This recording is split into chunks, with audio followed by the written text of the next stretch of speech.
वालेकुम, क्या हाल है। देखो भाई, हमारा ना केमिस्ट्री के अंदर एक चैप्टर शुरू हो रहा है, स्टोइशियोमेट्री एंड मोल।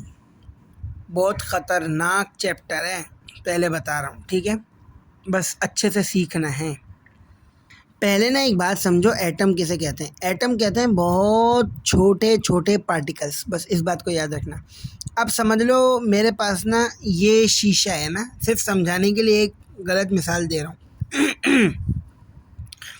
सही है, ये एक शीशा है इतना। तो याद रखना, दिखने में तो हमें इतना दिख रहा है, लेकिन इसके अंदर ना छोटे छोटे छोटे छोटे छोटे छोटे छोटे छोटे ये एटम्स होंगे, ऐसे ज़र्रात होंगे, इनको एटम्स कहते हैं। सही है, बात समझ में आ गई। इनको क्या कहते हैं? एटम्स। ऐसे पूरे होंगे ये।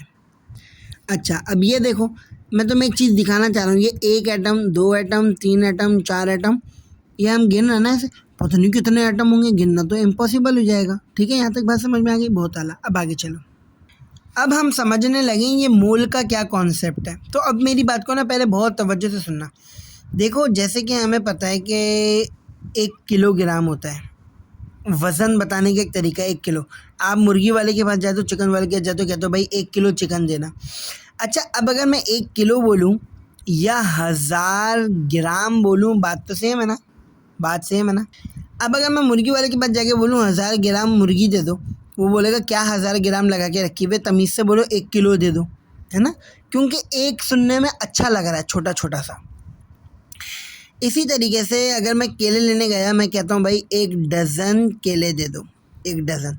तो 1 डज़न केले का क्या मतलब होता है? 12 पीसेस, कि भाई 12 केले दे दो, है ना? तो 12 केले बोलो या 1 डज़न बोलो, बात तो सेम है। तो अब देखो, 12 को 1 बना के बोलना ही ज़्यादा अच्छा लगता है, डज़न से पता चल जाता है। इसी तरीके से एक कॉन्सेप्ट है मोल का। अगर मैं कहता हूँ यार मेरे पास एक ना Na है, सोडियम एटम है, मेरे पास सोडियम एटम है, उसका इतना बड़ा पीस है, और मैं कहता हूँ ये 1 मोल है। मेरी बात समझना। तो देखो, जैसे 1 डज़न का मतलब होता है 12 केले या 1 डज़न, बात ही की। इसी तरह अगर कोई ये वर्ड इस्तेमाल करता है ना 1 मोल, तो 1 मोल का मतलब होता है कि उसके अंदर 6 मल्टीप्लाई बाय 10⁻23 एटम्स हैं। मतलब मिसाल के तौर पे अगर इसके अंदर 6 मल्टीप्लाई बाय 10⁻3 एटम्स होंगे ना, तो मैं बोलूँगा ये 1 मोल है। अभी रुको, मेरी बात समझना। इसको मैं खोल के लिखता हूँ, क्या मतलब होगा। 6 के आगे 23 दफ़ा 0 लगा दो। ये देखो, अगर मैं मिसाल के तौर पे कहता हूँ सोडियम एटम का 1 मोल है, तो पता है इसका मतलब उसके अंदर इतने एटम्स हैं, इतने एटम्स। सही है, समझ आ गई? बात समझ में आ गई? अब मैं किसी साइंसदान को बोलूँगा भाई मुझे 6 मल्टीप्लाई बाय 10⁻23 एटम्स दे दो सोडियम के, वो बोलेगा अबे भाई क्या कहना चाह रहा है। तो साइंसदान को, साइंटिस्ट को तो कह सकते हो 1 मोल Na एटम दे दो। 1 मोल से वो खुद समझ जाएगा कि उसके अंदर कम से कम इतने एटम्स होते हैं। जैसे 12 केले मैं किसी को बोल रहा हूँ, वो बोलेगा अबे यार क्या 12 केले बोला, खाली 1 डज़न बोलो, अच्छा लगेगा। इसी तरीके से किसी को ये बोलने के बजाय मैं ये बोल दूँ। आ गई बात समझ में? इस बात को समझना। अच्छा, कभी एटम का वर्ड यूज़ होगा, कभी मॉलिक्यूल का वर्ड यूज़ होगा, कभी आयन का वर्ड यूज़ होगा, इससे फ़र्क नहीं पड़ता। हाँ ठीक है, एक बात मैं तुम्हें समझाता हूँ क्या बोलना चाह रहा हूँ। आपको ना मैं एक बात बता रहा हूँ, जब आप गिलास में पानी डालते हो ना, तो पानी की जो एक बूंद होती है इतनी सी, आपको एक बात बताऊँ, इस पानी की बूंद के अंदर वाटर के जो मॉलिक्यूल्स होते हैं ना, बिलियन ट्रिलियन बिलियन से भी ज़्यादा होते हैं, ये बात याद रखना। अब अगर मैं एक वर्ड इस्तेमाल करता हूँ कि भाई वाटर के कितने मॉलिक्यूल होंगे 1 मोल में, तो वही बात जवाब है 6 मल्टीप्लाई बाय 10⁻23 मॉलिक्यूल्स। इस बात को मेरे भाई याद रखना। एटम्स आ जाए, कभी मॉलिक्यूल आएगा। आप यहाँ पे हाइड्रोजन को अलग और ऑक्सीजन को अलग मत सोचो, ये पूरा वाटर को एक साथ सोचो कि वाटर के मॉलिक्यूल 1 मोल में। तो जैसे 1 डज़न हम 12 की जगह यूज़ करते हैं, 1 kg 1000 ग्राम की जगह यूज़ करते हैं, इसी तरह मैं किसी को बोलूँ भाई मुझे पानी के ना 6 मल्टीप्लाई बाय 10⁻23 मॉलिक्यूल्स दे दो, तो वो बोलेगा भाई क्या बोल रहा है, मुझे नहीं समझ आ रहा। समझ आ गई? तो 1 मोल बोल सकते हैं। हाँ, आम आदमी को तो 1 मोल भी समझ नहीं आएगा, तो इसके लिए एक और बात अभी आगे आने वाली है। ये मोल का कॉन्सेप्ट आपको समझ आ गया भाई? अच्छा, जैसे ये लिखा हुआ है Na, सिर्फ Na लिखा हुआ है, तो ये तो एटम्स होंगे बाकायदा। अच्छा, एटम का कॉन्सेप्ट भी ना मैं तुम्हें थोड़ा सा दे देता हूँ, समझना बात को। थोड़ी देर के लिए मान लो ये जो दरवाजे का लॉक है ना, ये सोडियम मेटल का बना हुआ है, थोड़ी देर के लिए मान लो, तो ये बाकायदा इसकी एग्जिस्टेंस है, ये इसका सख्त पना है जो हाथ में आ सकता है, तो मैं बोलूँगा ये सोडियम एटम्स से मिलके बना हुआ है। समझ आ गई? एटम्स। लेकिन अगर उसके ऊपर चार्ज लग जाए +1, जैसे Cl के ऊपर -1, तो ये आइंस कहलाते हैं, आयनिक फॉर्म होती है, ये आपके हाथ में नहीं आती है। जैसे नमक को पानी में डाल दो, अब आपके हाथ में नहीं आता, क्योंकि वो अब नमक नहीं रहता, नमक आइंस में टूट जाता है, वो खैर आगे की बात है। तो अगर मैं बोलूँ ये Na+1 आइंस जो हैं, एक मोल में कितने होंगे, तो भाई इतने ही होंगे। तो आपको मोल का कॉन्सेप्ट समझ आ गया या नहीं आ गया, मुझे साफ साफ बता दो। अब मैं तुम्हें एक बहुत ज़बरदस्त बात बताने लगूँ। जब हम कभी ब्लड रिपोर्ट करवाने जाते हैं, तो वो सिरिंज में हमारा बस थोड़ा सा खून लेता है, इतना लेगा या इससे थोड़ा ज़्यादा, सही है? ऐसा थोड़ी है कि आपके पूरे बॉडी का खून ले लेके भाई ब्लड टेस्ट करना है, पूरी बॉडी का खून दो। क्यों? वजह ये है कि इतने से खून के अंदर ना, खून के बिलियन ट्रिलियन से भी ज़्यादा मॉलिक्यूल्स होते हैं, उसके अंदर चीज़ें मौजूद होती हैं, वाइट ब्लड सेल, WBC और RBC, ये चीज़ें, उससे आसानी से सब पता चल जाता है। बहुत ज़बरदस्त चीज़ है ये, ठीक है? अच्छा, ये वाली बातें हो गई। अब हम एक और टॉपिक पढ़ने लगे हैं, एक और कॉन्सेप्ट समझने लगे हैं, वो क्या है? Atomic mass. देखो भाई, ये चैप्टर काफ़ी मुश्किल है। इस चैप्टर के लिए ना आपके पास पीरियोडिक टेबल होना ज़रूरी है, तो निकलवा के प्रिंट करवा के अपने पास रख लो या मोबाइल पर रख लो। इस चैप्टर को करने के लिए आपको ये होना ज़रूरी है। अब हम एक टॉपिक सीखने लगे हैं जिसका नाम है रिलेटिव एटॉमिक मास। ये रिलेटिव एटॉमिक मास है क्या? तो अब मेरी थोड़ी सी बात समझना। जैसे मिसाल के तौर पे ये मेरे पास चश्मा है, इसका कोई ना कोई वज़न तो होगा ना, मैं इसको ग्राम में ले रहा हूँ। समझ लो इस चश्मे का जो वज़न है ना, वो है 27। तो अब मैं क्या लिखूँगा? 27 ग्राम, क्योंकि ये उसका मास है।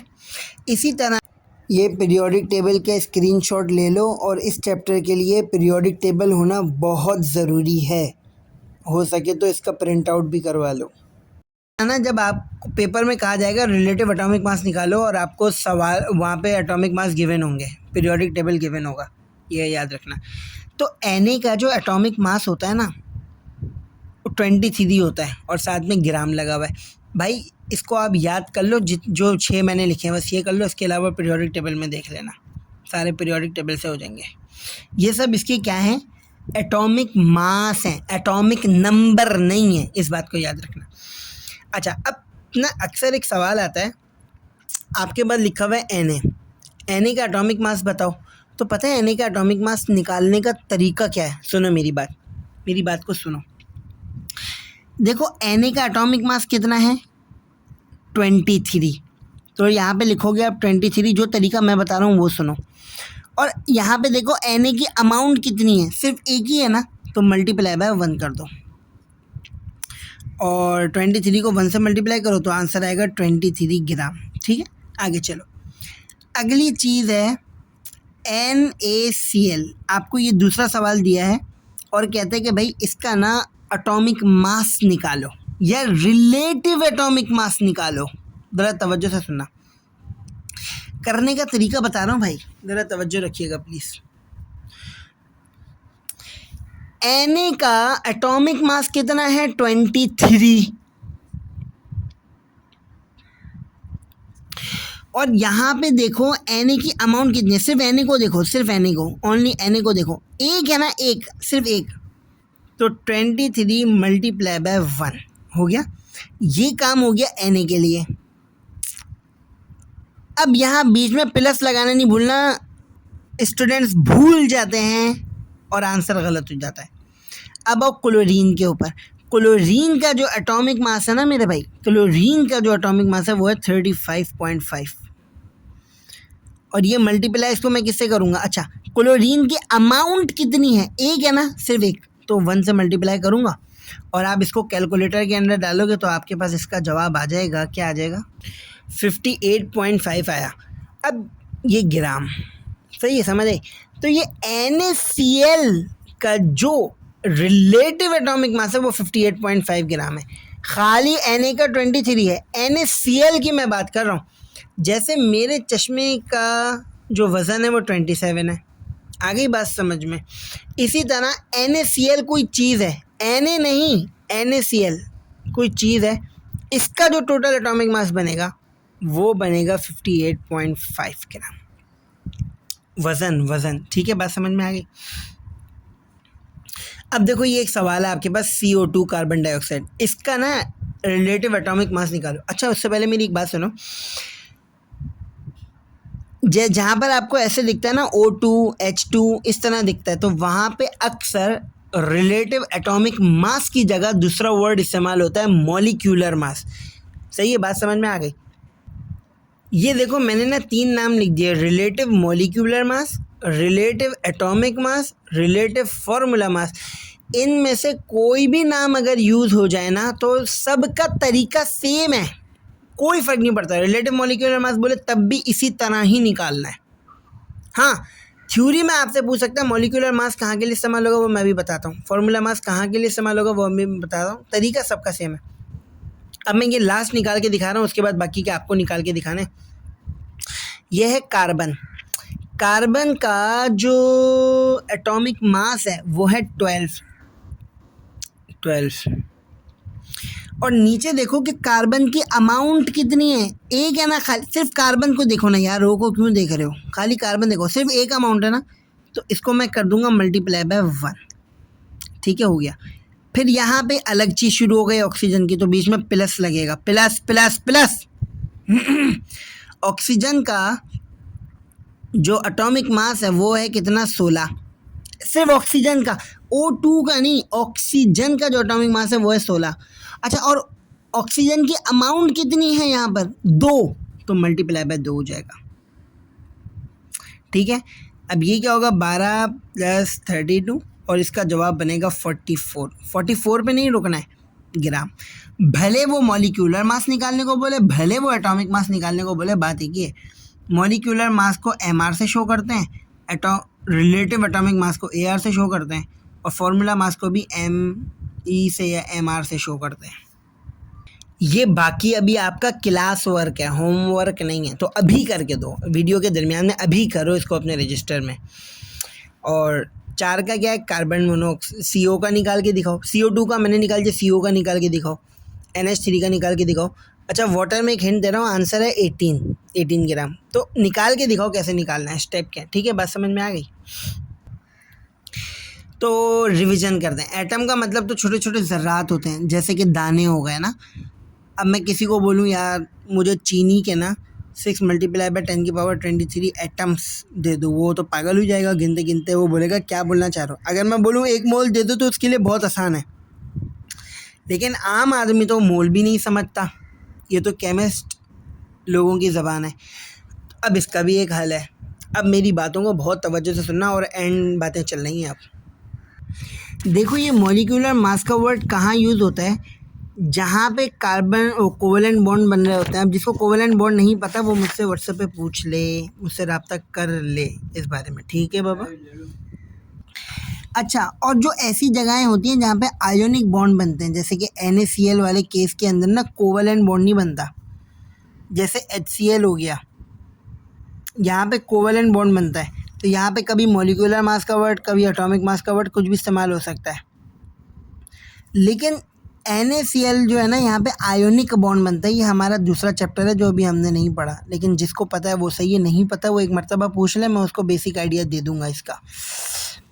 ठीक है, तो फॉर्मूला मास कहाँ के लिए होता है, जहाँ पे आयंस बनते हैं। तो बस ये याद रखना है, वरना निकालने का तरीका सबका सेम है। ठीक है, बात समझ में आ गई। अच्छा, मेरी एक बात सुनो, जैसे Na है, सोडियम Na का एटॉमिक मास क्या होता है, मेरी बात समझना, 23। अगर 2 Na हो जाएंगे तो फिर 23 × 2 हो जाएगा। अब मेरी एक बात समझो, Na मैंने कहा है कि 1 मोल Na का 1 मोल, तो मुझे खाली ये बताओ जैसे कि एक डज़न में 12 होते हैं, एक मोल में कितने दाने या कितने एटम्स होते हैं बताओ। हाँ, 6 मल्टीप्लाई बाय 10⁻23। ठीक है, बात समझ में आ गई। एटम्स होते हैं। अब तुम ना इसको छोड़ दो, इसको मत सुनना, इसको मत देखना। देखो, अभी तुम्हें पता है कि Na का जो एटॉमिक मास होता है वो कितना होता है, 23 ग्राम। अभी मेरी बात को समझना। तो इसका मतलब ये हुआ कि 1 मोल Na जो है, ये जो खाली Na लिखा हुआ है ना, इसका मतलब है 1 मोल Na। अगर यूं लिखा हुआ होता ना ऐसे, तो हम बोलते हैं Na के 2 मोल। अभी मेरी बात समझो, 1 मोल Na का, जिसके अंदर एटम्स तो इतने होते हैं, लेकिन अगर मैं मास के हिसाब से देखूं तो 23 ग्राम होता है। अब मेरी बात समझो, सोडियम एटम है, ठीक है, सोडियम एटम है, मुझे चाहिए सोडियम, मतलब मेटल सोडियम एटम चाहिए, और मुझे ना सिर्फ 1 मोल चाहिए, 1 मोल। अच्छा, आपको पता है जो नमक को आप छोटा सा उठाते हो ना, अपनी बरनी में हाथ डाला और थोड़ा सा नमक का वो जो बिल्कुल पिंच ऑफ सॉल्ट उठाते हो, वो 23 ग्राम से भी ज़्यादा होता है अक्सर। हाँ, ये याद रखना। अब मेरी बात को सुनो। देखो, मुझे ये पता है Na का जो 1 मोल है ना वो 23 ग्राम के बराबर होता है, और उसी के अंदर 6 मल्टीप्लाई बाय 10⁻23 एटम्स होते हैं। अब देखो, थोड़ी देर के लिए समझो ये Na नहीं है, ये चीनी है। थोड़ी देर के लिए समझो ये चीनी है। मैं एक दुकान वाले के पास गया और मैंने उसको जाके बोला कि भाई मुझे चीनी के ना 6 मल्टीप्लाई बाय 10⁻23 एटम्स दे दो। उसको समझ ही नहीं आएगी ये कितना ज़्यादा है, ट्रिलियन, पता नहीं कितने से भी ज़्यादा है ये, वो कैसे बोलेगा। लेकिन क्योंकि मैंने केमिस्ट्री पढ़ी हुई, केमिस्ट्री, तो मुझे ये पता है कि भाई Na का जो 1 मोल होता है ना वो 23 ग्राम के बराबर होता है। तो मैं उसको बोलूँगा यार मुझे सिर्फ 23 ग्राम सोडियम दे दो, तो वो मुझे 23 ग्राम दे देगा, क्योंकि मास के बैलेंस के ऊपर रखेगा, वहाँ से मास निकाल के बोलेगा भाई आपका 23 ग्राम हो गया। अब मुझे ये पता है कि 23 ग्राम का मतलब होता है 1 मोल, और 1 मोल के अंदर 6 मल्टीप्लाई बाय 10⁻23 एटम्स होते हैं। आई बात समझ में। अगर मैं इसी तरह ये वाली बात, अच्छा, इसी तरीके से वाटर मॉलिक्यूल देखो, वाटर मॉलिक्यूल, मैं कहता हूँ 1 मोल में कितने वाटर के मॉलिक्यूल्स होंगे भाई, खाली H के या O के नहीं, वाटर के मॉलिक्यूल कितने होंगे, 6 मल्टीप्लाई बाय 10⁻23 मॉलिक्यूल। लेकिन आदमी को थोड़ी पता है, किसी वो जो आप जिससे पानी ख़रीद रहे हो, आप पानी वाले के पास जाके कह रहे हो भाई मुझे इतने मॉलिक्यूल्स पानी दे दो, उसको थोड़ी पता है। तो अब मेरी बात सुनो, अभी हमने रिलेटिव एटॉमिक मास निकाला था, तो वाटर का जो रिलेटिव एटॉमिक मास या मॉलिक्यूलर मास जो होता है वो होता है 18 ग्राम, 18 ग्राम।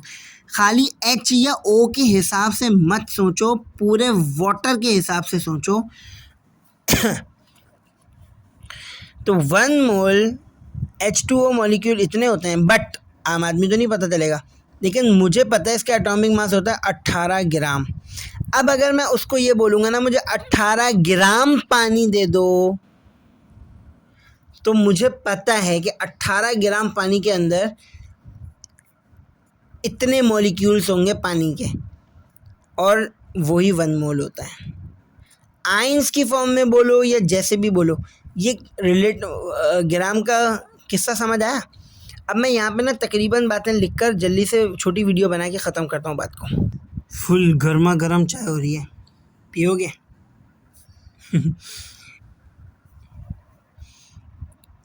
अच्छा जी, 1 mole of carbon dioxide molecule के अंदर कितने मॉलिक्यूल होंगे? ज़ाहिरी बात है 1 मोल है तो इतने मॉलिक्यूल होंगे, बट आम आदमी के लिए क्या होगा कि भाई 44 ग्राम, क्योंकि कार्बन डाइऑक्साइड का रिलेटिव एटॉमिक मास कितना है, 44 ग्राम। ये कार्बन का या ऑक्सीजन का नहीं है, पूरे कार्बन डाइऑक्साइड जो गैस है ना उसका है 44 ग्राम। मैं जाके बोलता हूँ मुझे 44 ग्राम कार्बन डाइऑक्साइड दे दो तो मुझे पता है कि इसके अंदर इतने ही मॉलिक्यूल हैं जितने रिक्वायर्ड, जितने 1 मोल के बराबर होता है। समझ आ गई? अच्छा, Cl की मैं बात नहीं कर रहा, Cl2 मॉलिक्यूल्स 1 मोल में Cl2 के कितने मॉलिक्यूल्स हैं? मॉलिक्यूल्स तो इतने हैं, लेकिन इसका रिलेटिव मॉलिक्यूलर मास क्या निकलेगा बताओ? तो इधर देखना, क्लोरीन का जो एटॉमिक मास होता है वो होता है 35.5 और क्लोरीन की अमाउंट कितनी है? 2, तो मल्टीप्लाई कर दो 2 से, आंसर बना 71 ग्राम। तो इसका मतलब 71 ग्राम अगर किसी ने क्लोरीन ले ली तो उसके अंदर 6 × 10⁻23 मॉलिक्यूल्स होंगे जो कि 1 मोल के बराबर है। आगे बात समझ में? और लास्ट चीज़, इसी को मैं इस फॉर्म में भी लिख सकता हूँ। बात सेम है, बात बराबर है, बात में कोई फ़र्क नहीं है। आयनिक फॉर्म में भी लिख सकता हूँ, आयंस।